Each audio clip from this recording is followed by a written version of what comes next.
혹시 집에 냉장고 있으신가요? 요즘 냉장고 없는 집은 거의 없죠. 냉장고는 우리가 언제나 시원한 물이나 얼음을 먹을 수 있게 해주고 음식을 신선하게 보관할 수 있게 해주죠. 냉장고가 없는 삶은 상상하기 힘든데요. 그런데 냉장고에 보관할수록 맛과 식감이 떨어지고 성분이 변해 우리 몸에 치명적일 수 있는 음식이 있다면 믿으시겠습니까? 새벽종이 울렸고 새아침이 밝았습니다. 안녕하세요. 새마을 정보입니다. 이번 시간에는 냉장고에 보관했을 때 치명적인 음식은 어떤 음식인지 준비해 보았는데요. 우리 집에도 이 식품들이 있는지 꼭 한번 확인해 보셨으면 좋겠습니다. 시작 전에 구독과 좋아요 꼭 부탁드립니다. 첫 번째는 계란입니다. 계란은 큐티클이라는 단백질과 그 외의 성분으로 구성되어 있는 보호층으로 계란 껍질 표면에 아주 미세한 구멍이 약 7,000개에서 18,000개로 살모넬라 같은 박테리아가 침투하기 어렵게 코팅되어 있습니다. 하지만 주의해야 될 것은 바로 세척한 계란인데요. 계란을 세척하면 큐티클층이 훼손되어 각종 미생물, 살모넬라균과 같은 식중독균이 내부로 침투할 확률이 높아질 뿐더러 신선도가 급격히 감소하게 됩니다.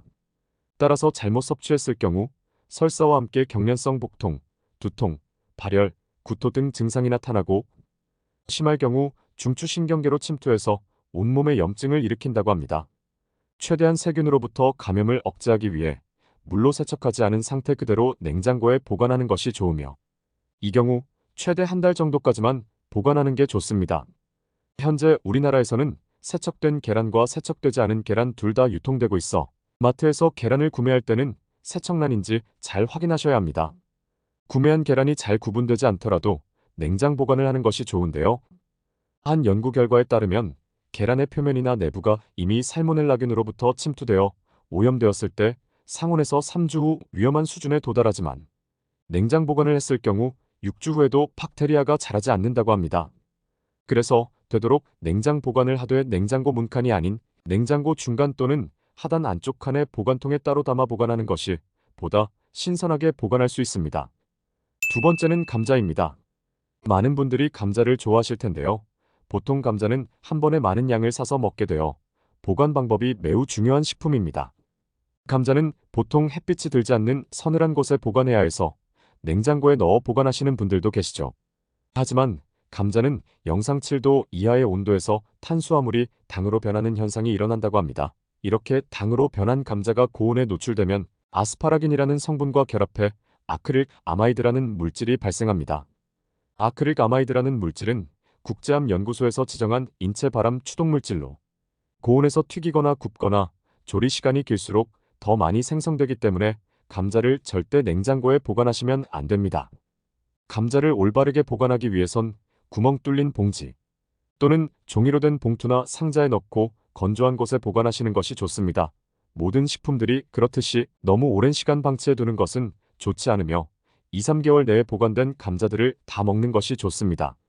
세 번째는 참기름과 들기름입니다.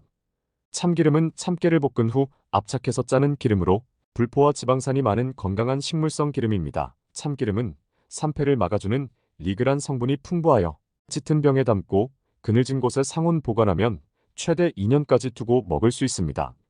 하지만 냉장 보관을 하게 되면 침전물이 굳게 되는 동결 현상이 발생하게 되어 고소한 맛과 고소한 향 둘 다 떨어질 수 있어 실온 보관하는 게 좋습니다. 그리고 참기름은 가열점이 낮기 때문에 익히면 안 되고 과한 열을 가하면 산패가 진행될 수 있습니다. 이 산패된 기름은 담배보다 1만 배가 많은 발암물질이 있기 때문에 주의하셔야 합니다. 반대로 들기름은 참기름처럼 산패를 막아줄 만한 성분이 없으며 들기름의 약 60%는 오메가3 지방산이 많아 공기에 노출되면 빠르게 산패되기 때문에 반드시 뚜껑을 닫아 보관을 해야 하고 추가로 빛을 차단해줄 신문지나 종이로 감싸주는 게 좋으며 개봉 후 한 달 이내로 섭취하는 것이 가장 좋습니다. 만약 산패된 들기름을 계속 섭취하게 되면 뇌혈관이 막혀 각종 문제가 생길 수 있어 주의하셔야 합니다. 네 번째는 생닭입니다. 요즘 몸보신용으로 직접 삼계탕을 조리해서 드시는 분들이 많은데요. 몸을 챙기고자 했던 음식이 오히려 몸을 악화시킬 수 있습니다. 가정에서 생닭을 조리하실 때 캠필로박터라고 하는 식중독균이 있어 주의해야 합니다. 이 캠필로박터균은 인체에 감염되면 발열, 두통, 복통, 구토 등의 증상이 나타나며 고기를 완전히 익혀서 먹는다면 문제가 되진 않지만 생닭 근처에 있던 다른 식재료들이 문제가 될 수 있습니다. 캠필로박터균은 쉽게 옮겨지는 균으로 생닭을 씻다가 물이 튀어 주변 식기도구 또는 식재료들을 오염시킬 수 있어 식중독에 노출될 수 있으며 생닭을 만졌던 손에서 식재료나 식기도구로 균을 옮길 수 있습니다. 이렇게 별 생각 없이 냉장고 안에 생닭 그대로 그릇에 올려서 넣어두면 캠필로박터균이 주변에 있던 과일이나 다른 식재료에 닿아 오염되는 경우가 생기기도 하므로 특별히 주의하셔야 하며 냉장고에 있는 다른 식재료와 닿지 않게끔 밀봉하여 냉장고 맨 아래 칸에 보관하시는 게 가장 좋습니다. 다섯 번째는 마늘과 양파입니다. 한국 요리의 감칠맛을 내는 대표적인 식재료입니다. 마늘과 양파는 습기에 취약한 채소라서 냉장고에 보관하면 금방 싹이 나며 곰팡이가 피기 쉽습니다. 심해지면 끈적끈적한 액체까지 흘러 악취까지 날 수 있고 곰팡이는 곧 발암물질이 될 수 있습니다. 수분에 취약한 채소는 보관하는 방법이 가장 중요한데요. 양파는 양파망이 담긴 그대로 바람이 잘 통하고 그늘진 곳에 걸어서 보관하시는 게 가장 좋습니다. 만약 껍질을 이미 깐 상태라면 랩이나 키친타올로 잘 감싼 후 밀폐용기에 담아 보관하면 최대 한 달까지는 신선하게 보관할 수 있습니다. 그 다음 마늘은 껍질째 보관할 경우 더 빨리 곰팡이가 피기 때문에 껍질을 제거하고 다져서 냉동 보관하는 것이 가장 좋으며 통마늘로 보관해야 한다면 밀폐용기 바닥에 제습제 역할을 해주는 소금이나 설탕 또는 키친타월을 깔아주시면 최대 3주까지 보관해도 신선함을 유지할 수 있습니다. 오늘은 냉장고에 보관하면 안 되는 식재료에 대해 알아보았는데요.